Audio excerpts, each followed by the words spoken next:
Good morning students.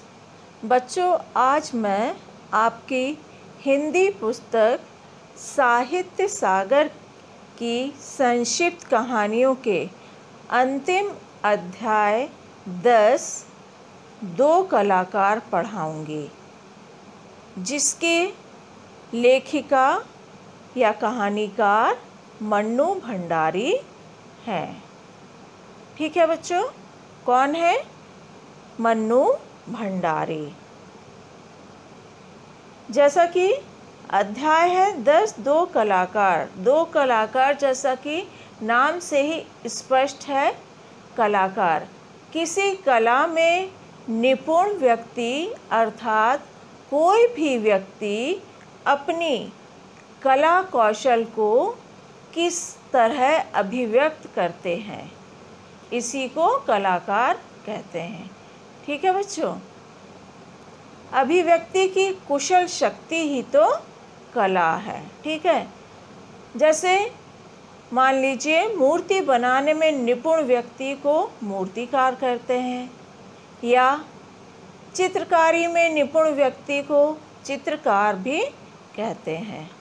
ठीक है, तो बच्चों, कहानी को पढ़ने से पहले हम लोग कहानी का उद्देश्य, ठीक है, कहानी का उद्देश्य और कहानी के पात्र परिचय को भाग 1 में पढ़ेंगे। ठीक है, तो सबसे पहले हम लोग कहानी का उद्देश्य देखेंगे। कहानी में दो ऐसी सहेलियों का चित्रण किया गया है जो कॉलेज के हॉस्टल में एक ही कमरे में रहती हैं, पर दोनों के जीवन लक्ष्य अलग अलग हैं। अरुणा के जीवन का लक्ष्य समाज सेवा है, जबकि चित्रा के जीवन का उद्देश्य एक महान चित्रकार बनना है। इस कहानी में मन्नू भंडारी ने यह बताने का प्रयास किया है कि चित्रा ने मरी हुई भिखारिन और उसके 2 बच्चों का चित्र बनाया था, और अरुणा ने उस भिखारिन के मर जाने के बाद उसके 2 अबोध बच्चों को गोद ले लिया और उन्हें अपना नाम दिया। यह उसका सबसे बड़ा धार्मिक कार्य था।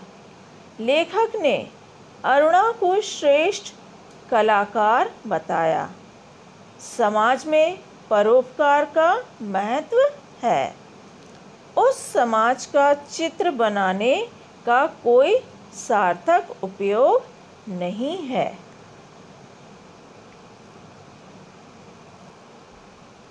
अध्याय 10 दो कलाकार।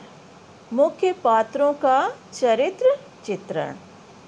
कहानी में 2 ही मुख्य पात्र हैं, अरुणा और चित्रा।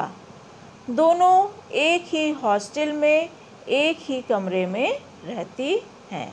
अब हम लोग अरुणा के बारे में देखेंगे। अरुणा समाज सेविका है और चित्रा की सहेली है।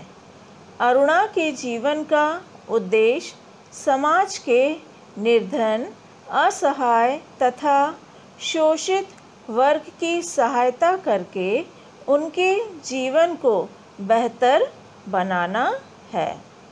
कहानी का दूसरा पात्र है चित्रा। चित्रा एक धनी पिता की इकलौती बेटी है। इकलौती मतलब अकेली संतान है। चित्र बनाना ही उसका एकमात्र शौक है। वह दिन रात रंग तूलिका लिए चित्र बनाने में व्यस्त रहती है। तूलिका मतलब बच्चों ब्रश, जिससे पेंटिंग कलर करते हैं, ब्रश, उसको बोलते हैं तूलिका। ठीक है, तो चित्रा क्या करती है? पूरे समय, दिन हो या रात हो, वो पूरे समय चित्र बनाने में ही व्यस्त रहती है। ठीक है बच्चों, आज का भाग 1 का गृह कार्य इस तरह है। बच्चों, आप लोगों को पाठ का उद्देश्य और पात्रों का चरित्र चित्रण कॉपी में लिखकर याद करना है। ठीक है बच्चों, धन्यवाद।